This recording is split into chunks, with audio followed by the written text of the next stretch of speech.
I'm Paula Drogi, and this is my search for a material soul.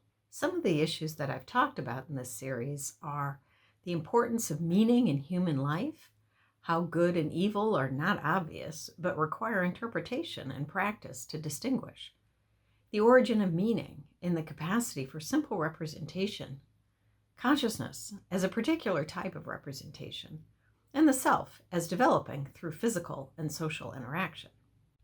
The soul I'm searching for is composed of body, memory, character, decisions, and relationships. My soul is not a singular, non-physical something or other that is somehow in communication with my brain or my heart. It's the physical, changeable self that daily tries to make sense of the world and my existence in it. The concept of representation as the origin of meaning is probably strange, but I'm guessing the basic idea of stimulus-response conditioning is familiar.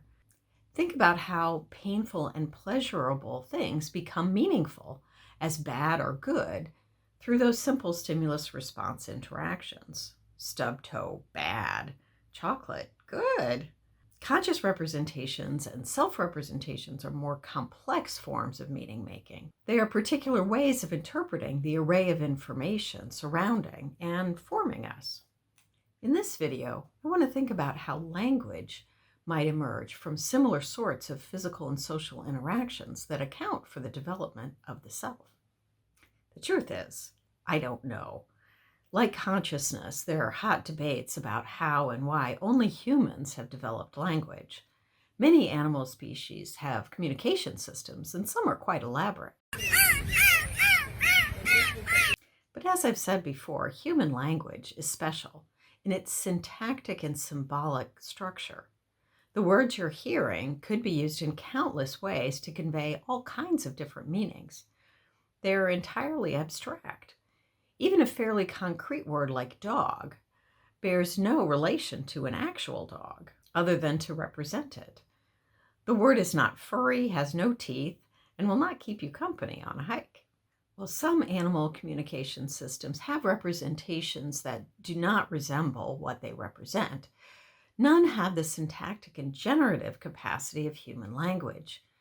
We can rearrange letters and words to get people to do things, to express emotions, to create beautiful mental images, to tell stories, to search for a material soul. Our languages have created worlds of their own to shape the way we interact with the physical world. How did humans get this amazing ability, and no other animal species has it? The Bible says that God brought the beasts to humans to name. Evolutionary theory hypothesizes that some physical ability developed, which is rooted in the brain or the shape of the larynx, or maybe some social capacity or need drove the articulation of language.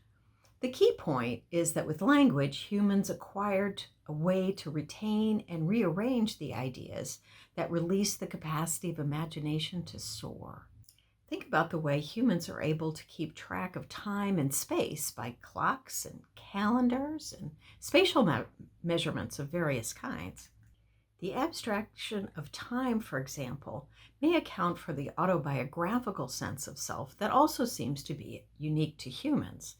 If the self changes daily, there needs to be a way to keep track of the self over time, to connect the person I am today with the very different person I was at 20 or 9 years old. Episodic memory is essential to this sense of self, and this capacity is often called mental time travel to emphasize the way that conscious memory and imagination seem to transport us into the past and to the future. Whether other animals have the capacity for episodic memory is another area of debate. My suspicion is that only humans experience true mental time travel due to this capacity for abstracting time through language.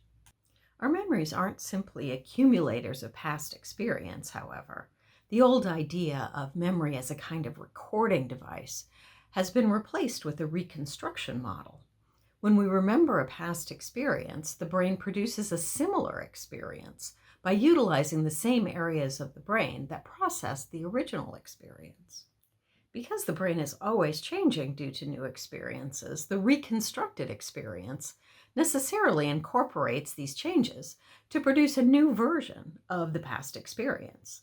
On the podcast Hidden Brain, memory researcher Elizabeth Loftus argues that the more often you remember an experience, the less accurate the memory is.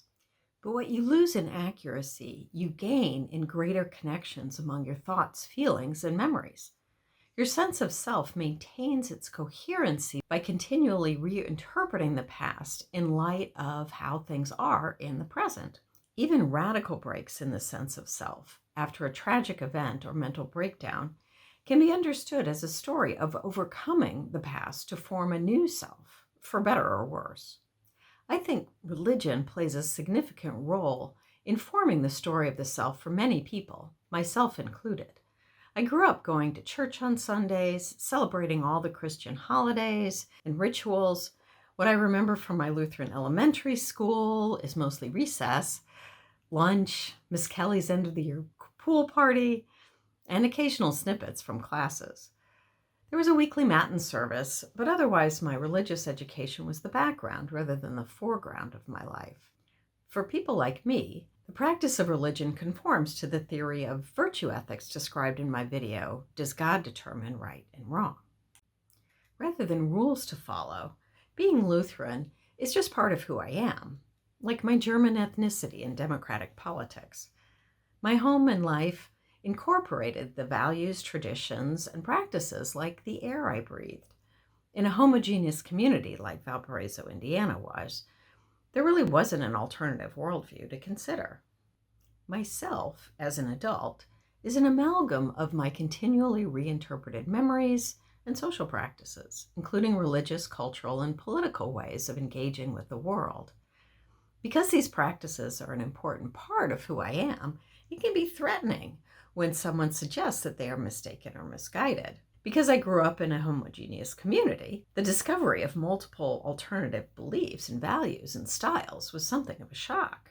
To come back to the point of this video, words can play a pivotal role when facing this sort of shock. College was my introduction both to different ways of being and to the philosophical language to understand difference. I learned that people have different reasons for supporting their beliefs, and different traditions shape their values. Some of those reasons and traditions I've adopted, and others I haven't, because I have words to help me see how people come to be different and how differences are beneficial. I don't find differences to be threatening for the most part. Words can play the opposite role as well. Some words can be used to undercut reasons supporting different beliefs and to criticize the traditions that shape different values. We are right, they're wrong. Differences are threatening on this view because they imply that my beliefs and values might not be correct. Evolutionary psychology suggests that both ways of using words, to bind and to distance, have been useful in maintaining social groups. At another time, I'll look more deeply at the survival value of religion and how it unifies and divides. For now, I'm interested in the way language, and specifically religious language, is used to interpret our lives. There are so many things to try to understand: birth, death, beauty, destruction, community, violence. I think religious language can help us make sense of some of these life-altering, mysterious phenomena. But how? A common view of religion is that it originally served the function of explaining natural events like thunder and lightning. The pantheon of gods expanded to provide a sense of control over unpredictable phenomena like the weather or fertility or the outcome of war. And this view is probably correct as at least part of the original evolutionary story. The problem is a common conclusion that religion has outlived its usefulness now that science provides a much better explanation and actual control over natural events. The God of the gaps argument is that the only value of religion is a way to fill in a story where human knowledge has failed. Now that human knowledge is basically comprehensive, religion is unnecessary. Certainly, science is a very valuable source of meaning. The scientific stories we tell help us do everything from heating our homes to probing space God is no longer needed to explain the material world. Many people still try to squeeze God into the gaps as original creator of a universe finely tuned for human life, as the force responsible for harmony between a non-physical mind and a physical body, as the doorman to the heavenly afterlife. My search for a material soul is not a search for gaps. It starts from the recognition that there are no material gaps. For me, spirituality is material, a phenomenon that springs from my engagement with the world. In particular, I find myself turning to religious language and practices when I'm faced with the existential question, why is there something and not nothing? To put the point personally, why do I exist? Why was I born? Science has no answer to questions of purpose. This realization has led many to conclude that life is ultimately meaningless. We can manufacture for ourselves a pretense of value by investing in work or family or fame, but I don't think any of these limited sources of meaning are ultimately sufficient. But that's another topic we're going to have to postpone. Originally, meaning comes from pain and pleasure and other simple sensations. Emotions provide more complex forms of meaning through social interactions. Language and culture emerge somehow to generate stories that make sense of otherwise mysterious experiences. Religions provide one sort of story that connects our everyday experiences of pain and pleasure with the transcendent narrative of purpose and value. In the beginning was the Word, meaning. This is a good place to pause in our search, to rest at the summit of meaning. Living things make meaning in order to survive. Humans have evolved the capacity to wonder why. And that question drives the search for another level of meaning beyond survival. I expect to find the material soul at this place, beyond. My search for a material soul will be on hiatus until June, because I've got to do some teaching. So I'll see you in summer.